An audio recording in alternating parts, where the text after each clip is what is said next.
We are very delighted and very glad that you are able to spare some time to look at this very important center that we have set up. Now, for your information, sometime in August 2013, Riaz and Aaron came over to the campus to talk about how the US Embassy and also the Islamic, let me get this right, Sharik, special representative from the Muslim community, can help or collaborate with UMK to develop the entrepreneurship program targeting the youth at the university. Now, I would like to let you know that we have actually done this very well. We have been able to promote some very important programs, as you have seen, and some examples that has been shown by the students up there just now. But other than that, we also have got programs like Entrepreneurship Education Series. We talk about empowering the youth. We talk about incubation, incubating innovation. And these are series of lectures given by professionals, including Professor Nick Mahiran and some of the professors, as well as some of the entrepreneurs and innovators of the country.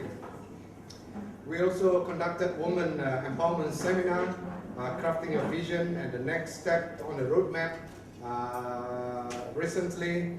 And this was conducted by Lucy, also from the Embassy, and also Women Empowerment for Community Grassroots by Professor Whitney Key. So these are some of the programs and activities that took place here actually in this BeeHive Center. We concentrated on some technopreneurship workshop, as mentioned by the MC just now, on business idealism, how to idealize your technology-based business, how to sell without selling. This is something very new to me. How do you sell without selling? This was actually given by Mr. Shahid, Sabrin, and realization of business pitching by no other than our staff here in Jet Bahru. So another sort of programs and exposure that we gave to the students. Now, what's coming though, which I think is very critical, is the business startup program and how to win business proposal. And we're planning this sometime in January 2015. We'll be inviting the entrepreneurs to actually listen to the business plans and the pitching done by the students.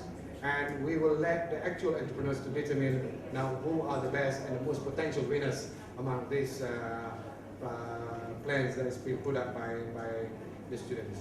Now, you have seen Pulau Perhentian. I wish you have some time to visit Perhentian Island. It is one of the most visited islands by the tourists. Students were brought there together with the staff to do the team building program. We teach leadership. We expose students on how to handle community, talk to community, communication, soft skills, and all the requirements that is needed by entrepreneurs to do the buying in. So there's a special program done, I think sometime in May 2014 this year, and about 40 students were involved. And a unique program that we just presented on at least 2 of the 7 groups of students who presented to you today, just now, was actually focusing on social entrepreneurship for economic development. Here, the students actually goes to the community. They learn all the business, theories and concepts here. They listen to the experiences gone through by the entrepreneurs, and then they go to Pitas, a place where it's economically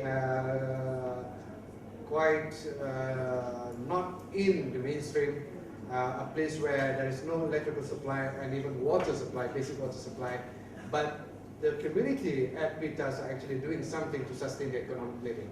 So students get there, together with professors, together with some professionals, professional entrepreneurs, evaluate what are the projects that's going on in Pitas, picked up 7 best projects that they think could help Pitas to move forward and work on these projects. You could see the pineapple plantation project was one of it, and then the bakery was one of it, which was presented, and there are 5 others. I couldn't remember what it was. I was there for 2 days to see what's happening, and I think the real impact that was that the student experiences not only they are trying to look for practical solutions to evolve the businesses of the PITAS people, but more importantly, the communication that they make with the student, with the people, the diversity the people gave, the diverse dimensions that the people gave them economically, culturally, and communication-wise.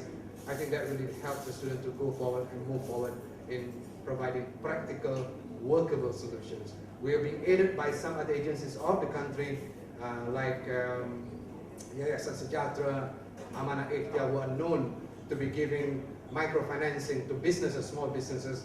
However, these agencies are in dire need of people who actually knows how to move businesses, and that's where the students and the professors of UMK comes in to provide the solution. Hopefully it's going to be a solution, and we're going to do a second, third visit to monitor these type of projects, how it progresses, and how it can, at the end of the day, materialize the vision of the PITAS people. So that's basically pretty much what we have done here at this BeeHive Center. We have gone so far for the past close to 1 year, on this, and I would like to take this opportunity for to thank the U.S. Embassy, U.S. government for your help, particularly your concern in looking at how we could move together and develop together the youth, the young blood.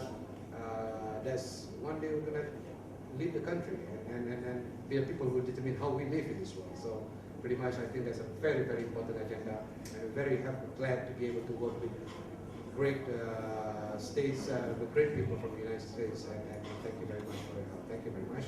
And first of all, entrepreneurship matters. Building businesses, creating jobs in societies matter.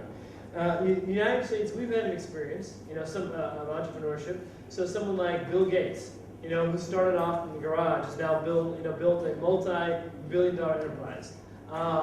Steve Jobs did the same thing from Apple. Now, the lesson from Steve Jobs is sometimes you don't succeed right away, right? Sometimes you have to take risks. Steve Jobs failed a couple of times before he built Apple, right? And so that's the thing, is sometimes you have to take risks. Now, look, it's easy for me to say that. I'm a government official. I get paid every month, right? And I understand that. But the people that take risks, the people that succeed, they not only succeed for themselves, but their entire societies, their entire country. So if you look at the number of jobs that Microsoft or Apple created, not just in America, but throughout the world, because individuals were willing to take a risk. Now look, it's not just men.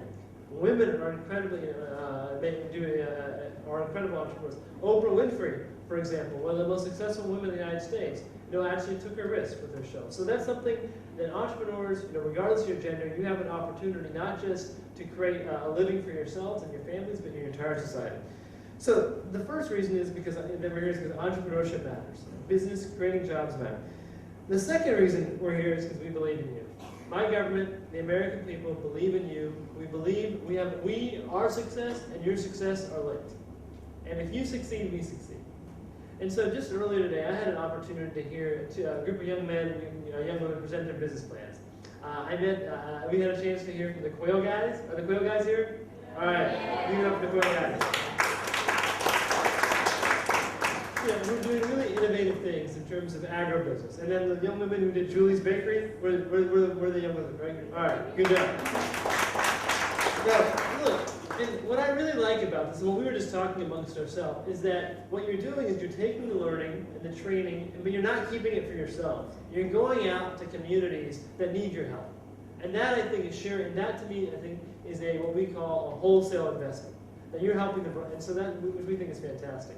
Now look, and the other thing is, look, I come from a country where we have every religion. There's something like 5 to 7 million Muslims in America. We have every religion, ethnicity, race, tribe, and that's a national asset. That makes us stronger. And I was really, really very impressed when we saw these presentations. We had a group of young Muslim women going out to a part of the country and helping predominantly Christian people. And I think that's wonderful. I'm sure you do that because that's what your religion teaches you. But I think that's something that's worth having, because let me tell you, in Malaysia, you have all this diversity, Christians, Muslims, Buddhists, different people living together, and that is a strength. That's something precious, that people work together. And that diversity is a strength. That's not a challenge, that's a strength. And the fact that you're willing to go out and help other communities, including people who don't share your same religion, but who are common Malaysians, who are part of your country, I think is a great message. So thank you for doing that. That's really a wonderful thing. That's one of the best things I've ever seen.